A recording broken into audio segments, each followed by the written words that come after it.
got back into comic book movies with the Marvel Cinematic Universe Phase 1. Then you got caught up on all your sleep with the Marvel Cinematic Universe Phase 2. And you and all of your fanboy friends ejaculated all over your local movie theaters with the Marvel Cinematic Universe Phase 3. Now, give Disney your debit card for weekly episodic adventures of all of those characters you kinda sorta cared about in the background with the Marvel Cinematic Universe Phase 4.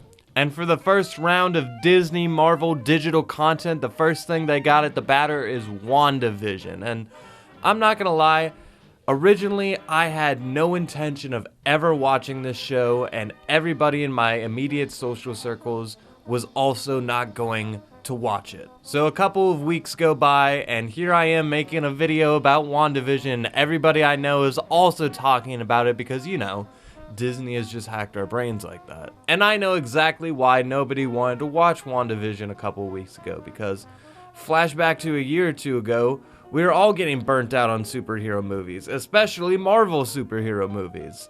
Everyone suddenly was a cool kid, and hating on Marvel was the best thing you could do for your hot takes. And after Endgame, MCU kind of feels like old news. They kind of wrapped up the story pretty perfectly, and now it's on a TV digital platform. So for a lot of people, this just feels like the most skippable MCU content out there. If only we could go back to the good old days when Thor: The Dark World was the best movie out there. Also, a lot of us non-comic book reading normies had no idea what to expect when looking at this show. We were just like, oh, it's like Pleasantville 1950s boomer black and white aesthetic. Oh, how fun. And Vision is alive for some reason.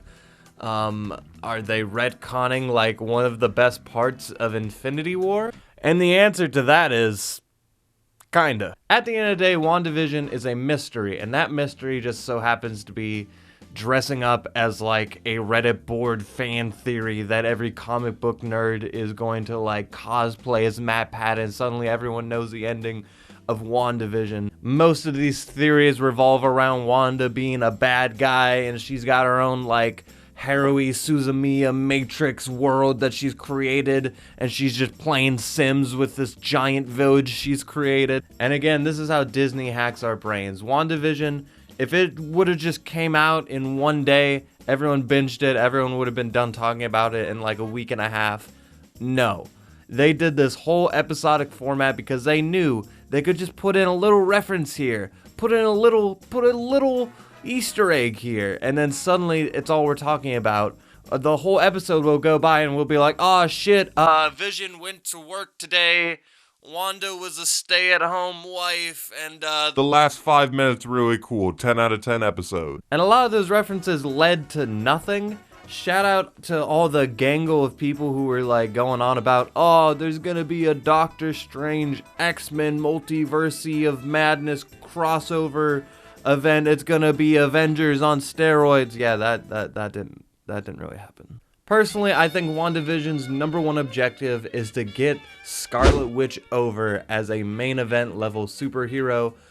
Vision is a main lead, but he is mostly just acting as the foil for Wanda. Vision is there to ask questions and to be the scapegoat for the audience by being like, oh, what's happening? I don't understand. Wanda, necrophilia is a crime. If there was a point that the show kind of lost me, it was when they had this one reference that I told all my buddies. I was like, oh my god, the universe expansional gap that has happened. Like, I went off the rails about this one reference that probably one writer thought was a cool idea, and like a Disney suit was in the background like, haha, that'll get them. We're gonna wipe our ass with this concept, but god damn it, the internet's gonna be on fire for like 2 weeks.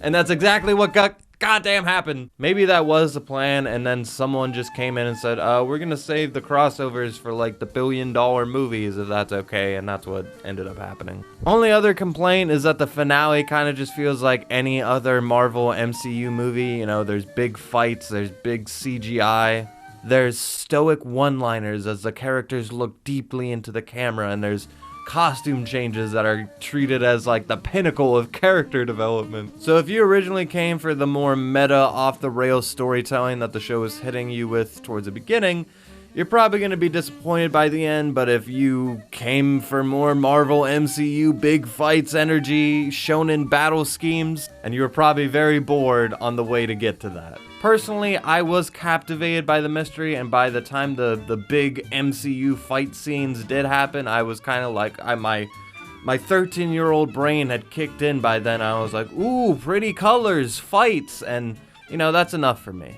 I think going from this perfect world purgatory towards this shonen action cutscene, it's kind of a good contrast. And really, this show does everything it tries to accomplish. First and foremost, do they build Scarlet Witch up as this top-level superhero? Does she go from, like, low C tier to high D tier up to, like, at least a B tier? Absolutely. They wanted to give Vision a proper farewell since, you know, we didn't really have time for all that in Infinity War. And not only that, they kind of hint at the character going in this whole other direction. Spoilers, obviously. And they wanted to pop in all of their little Easter eggs, all of their little hints and secrets. They wanted to be like, oh, here's Sword. Here's every side character from every MCU movie ever. Here's a reference for this. Here's an Easter egg for that. Here's how much we love Malcolm in the Middle. You're not the boss of me now. You're not the boss of me now. And you're not so big. Life is unfair. So personally, I'd give WandaVision an 8 out of 10. It has a new take on the MCU formula. It's wacky, it's funny, it's great. And if you've come to love the MCU, I'm sure you'll come to love this story as well. And if you don't love the MCU, then I don't know why you would watch this. Anyway, my name is Soul. Thank you for watching. And until next time, with that, I leave you.